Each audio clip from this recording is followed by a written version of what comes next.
Hi friends, ఈరోజు మన యొక్క అప్డేట్స్కి స్వాగతం సుస్వాగతం. ఈరోజు మన యొక్క నోటిఫికేషన్ చూసినట్టయితే సిహెచ్ఎస్ఎల్కి సంబంధించి నోటిఫికేషన్ అనేది విడుదల చేయడం జరిగింది. Combined higher secondary level exam అని చెప్పొచ్చు.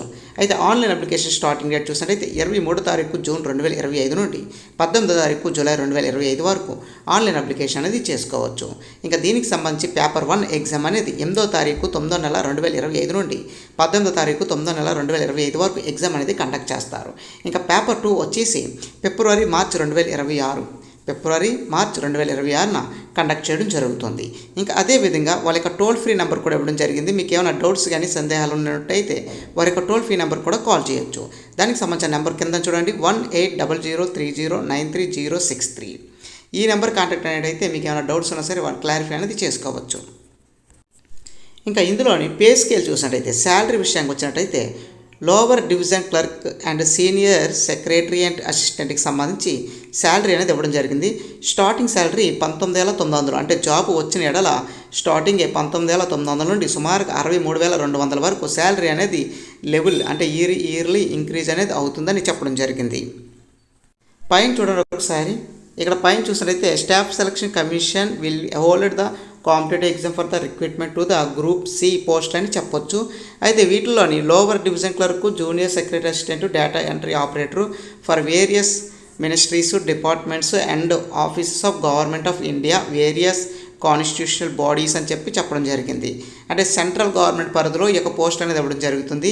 ఆ యొక్క పోస్ట్ చూసినట్టయితే గ్రూప్ సి కేటగిరీ కింద రావడం జరుగుతుంది. అయితే దీనికి సంబంధించి ముఖ్యంగా చూసినట్టయితే lower division clerk, junior secretary assistant, data entry operator ఈ 3 పోస్టులు కూడా అందుబాటులో ఉన్నట్టుగా వీరు చెప్పడం జరిగింది. ఇంకా అదేవిధంగా ఇక్కడ మనం చూసినట్టయితే 1.2 చూసినట్టయితే డేటా ఎంట్రీ ఆపరేటర్ సంబంధించి స్టార్టింగ్ శాలరీ సుమారుగా 25,500 నుండి 81,100 వరకు ఉంటుంది. ఇది లెవెల్ 4 అని చెప్పొచ్చు, పే లెవెల్ 4. అదేవిధంగా లెవెల్ 5లో శాలరీలు చూసినట్టయితే 29,200 నుంచి 92,300 వరకు శాలరీ అనేది ఇంక్రిమెంట్ అనేది ఉంటుంది. ఇంకా 1.3 లాస్ట్గా చూడండి, డేటా ఎంట్రీ ఆపరేటర్ సంబంధించి గ్రేడ్ ఏ కేటగిరీ చూసినట్టయితే వీళ్ళకి పే స్కేల్ అంటే శాలరీ అనేది లెవెల్ 4లో చూసినట్టయితే 25,500 నుండి 81,100 వరకు శాలరీ అనేది ఉంటుందని వారు చెప్పడం జరిగింది. ఇంకా 5th పాయింట్ చూడండి, 5th పాయింట్లో ఏజ్ లిమిట్ ఇవ్వడం జరిగింది. ఏజ్ లిమిట్ అనేది 18 నుండి 27 సంవత్సరాల మధ్య ఎవరైతే ఉంటారో వాళ్ళందరూ కూడా అప్లికేషన్ చేసుకోవచ్చు. అదేవిధంగా ఇక్కడ చూసినట్టయితే ఏజ్ రిలాక్షన్ కూడా ఉంది. ఎస్సీ ఎస్టీ వారికి 5 సంవత్సరాలు వయసు సడలింపు, ఓబీసీ వారికి 3 సంవత్సరాలు, ఫిజికల్ హ్యాండిక్యాప్డ్ అన్ రిజర్వేషన్ కేటగిరీ వారికి 10 సంవత్సరాలు, ఫిజికల్ హ్యాండిక్యాప్డ్ ఓబీసీ కేటగిరీ వారికి 13 సంవత్సరాలు, ఫిజికల్ హ్యాండిక్యాప్డ్ ఎస్సీ ఎస్టీ వారికి 15 సంవత్సరాల పాటు వయసు సడలింపు అనేది ఉందని చాలా క్లియర్గా మెన్షన్ చేయడం జరిగింది. ఇంకా ఎడ్యుకేషన్ క్వాలిఫికేషన్ చూసినట్టయితే 8th పాయింట్ చూడండి, ఎడ్యుకేషన్ క్వాలిఫికేషన్ చూసినట్టయితే ఇంటర్మీడియట్ కంప్లీట్ చేసిన ప్రతి ఒక్కరు కూడా అప్లికేషన్ అది చేసుకోవచ్చు. అయితే మొదటగా చూడండి, మొదటి పాయింట్లో ఏం చెప్తున్నారంటే డేటా ఎంట్రీ ఆపరేటర్ దీనికి సంబంధించి గ్రేడ్ ఏ కేటగిరీకి సంబంధించి చూసినట్టయితే తప్పనిసరిగా ఇంటర్మీడియట్ కంప్లీట్ అవ్వాలి. అయితే ఇంటర్మీడియట్లో సైన్స్ మరియు మ్యాథ్స్ సబ్జెక్టుల కింద ఉండాలని చెప్పడం జరిగింది. ఇంకా సెకండ్ పాయింట్ చూడండి, ఇందులోని lower division clerk, senior assistant, secretary assistant ఏదైతే ఉందో వీటికి సంబంధించి 12th పాస్ అవుతే సరిపోతుందని చెప్పడం జరిగింది. 12th ఎనీ 12th అని చెప్పొచ్చు. 12thలో ఏ గ్రూప్ అయినా చేయొచ్చు, మీరు అందరూ ఎలిజిబుల్ అని చెప్పొచ్చు. అంటే ఇంటర్మీడియట్ కంప్లీట్ చేసిన వారందరూ కూడా అప్లికేషన్ అనేది చేసుకోవచ్చు. అప్లికేషన్ ఫీజు చూసినట్టయితే 100 రూపాయల అప్లికేషన్ ఫీజు అనేది కట్టాల్సి ఉంటుంది. ఆన్లైన్ అప్లికేషన్ ప్రాసెస్కి 100 రూపీస్ పే చేయాల్సి ఉంటుంది. SC ST, physical handicapped, ex service men ఎవరైతే ఉంటారో వీళ్ళు ఎటువంటి ఫీజు కూడా చెల్లించాల్సిన అవసరం లేదని చాలా క్లియర్గా చెప్పడం జరిగింది. ఇంకా ఎగ్జామ్ సెంటర్స్ చూసినట్టయితే 8th పాయింట్ చూడండి, ఎగ్జామ్ సెంటర్స్ ఇవ్వడం జరిగింది. చీరాల, గుంటూరు, కాకినాడ, కర్నూలు, నెల్లూరు, రాజమండ్రి, తిరుపతి, విజయనగరం, విజయవాడ, విశాఖపట్నం ఇవి ఆంధ్రప్రదేశ్కి సంబంధించినవి. తర్వాత తమిళనాడు సంబంధించి చూద్దాం. పాండిచేరి, చెన్నై, కోయంబత్తూరు, మదురాయి, సలెం, తిరువనవెల్లె, వేలూరు. తర్వాత తెలంగాణకు సంబంధించి హైదరాబాదు, కరీంనగర్, వరంగల్, శ్రీకాకుళం, ఏలూరు, కృష్ణగిరి ఈ ప్లేసుల్లోని మీరు ఆన్లైన్ అప్లికేషన్ సంబంధించి చేసుకొని ఎగ్జామ్ సెంటర్ అనేది మీరు ఎంపిక చేసుకోవచ్చు మీకు నచ్చిన దగ్గర. ఇక్కడ మనం చూసినట్లయితే స్కీమ్ ఆఫ్ ఎగ్జామినేషన్ చూసినట్లయితే 2 లెవెల్స్ ఉంటుంది, టైర్ 1, టైర్ 2. రెండు కూడా కంప్యూటర్ బేస్డ్ ఎగ్జామ్ ఉంటుంది, ఆబ్జెక్టివ్ టైపే ఉంటుంది. ప్రతి క్వశ్చన్కి 4 ఆప్షన్లు ఉంటాయి, సరైన సమాధానం ఎంపిక చేయాల్సి ఉంటుంది. అదేవిధంగా ఈ యొక్క ఎగ్జామ్కి నెగిటివ్ మార్కింగ్ కూడా ఉంటుంది. మేబీ 1/3 అంటే 3 బిట్లు రాంగ్ ఎడితే 1 బిట్ అనేది కోల్పోవాల్సి ఉంటుంది. ఇంకా టైర్ 1కి వచ్చి సిలబస్ చూసినట్టయితే ఇక్కడ మనం చూడొచ్చు. మొదటగా ఇంగ్లీష్ లాంగ్వేజ్ నుంచి మొత్తం 25 ప్రశ్నలు వస్తాయి. ఒక్కో ప్రశ్నకి 2 మార్కులు చొప్పున 50 మార్కులకి కండక్ట్ చేస్తారు.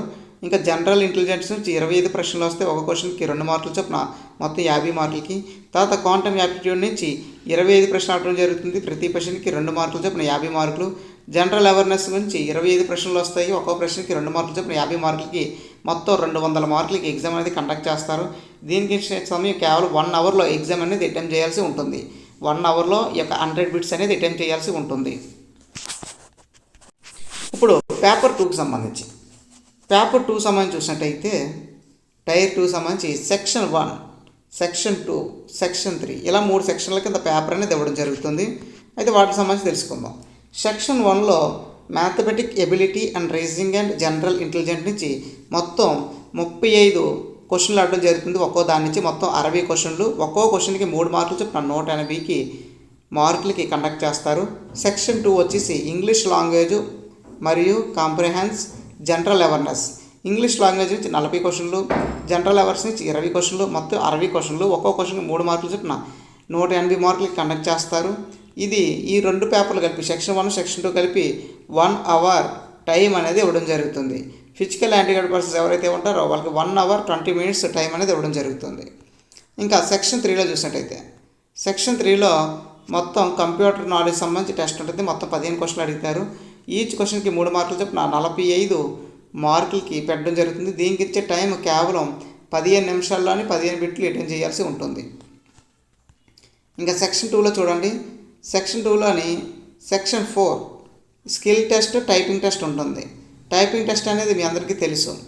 టైపింగ్ టెస్ట్ కేవలం 15 నిమిషాలు మాత్రమే టైం ఇవ్వడం జరుగుతుంది. వాడు స్క్రీన్ మీద ఒక డేటా ఇచ్చేస్తాడు. ఆ డేటాను చూసి మీరు టైప్ చేయాల్సి ఉంటుంది చాలా స్పీడ్గా. Skills test for a DEOs expected in a department, ministry, monitor అని చెప్పడం జరిగింది. వీళ్ళిద్దరికి కూడా టెస్ట్లు అనేది ఉంటాయి. ఈ టైపింగ్ టెస్ట్ ఎవరైతే క్వాలిఫై అవుతారో ఫైనల్గా ఎగ్జామ్స్ అనేవి కంప్లీట్ అవుతాయి. తర్వాత డాక్యుమెంట్ వెరిఫికేషన్ ఉంటుంది. తర్వాత మెడికల్ చెకప్. ఈ విధంగా సెలక్షన్ ప్రొసీజర్ అనేది ఉంటుంది. ఇంకా మోడ్ ఆఫ్ సెలక్షన్ అంటే సెలక్షన్ ప్రాసెస్ ఎలా ఉంటుందో చూసినట్లయితే అన్రిజర్వేషన్ కేటగిరీ మినిమం 30% కంటే స్కోరింగ్ అనేది ఎక్కువ రావాలి.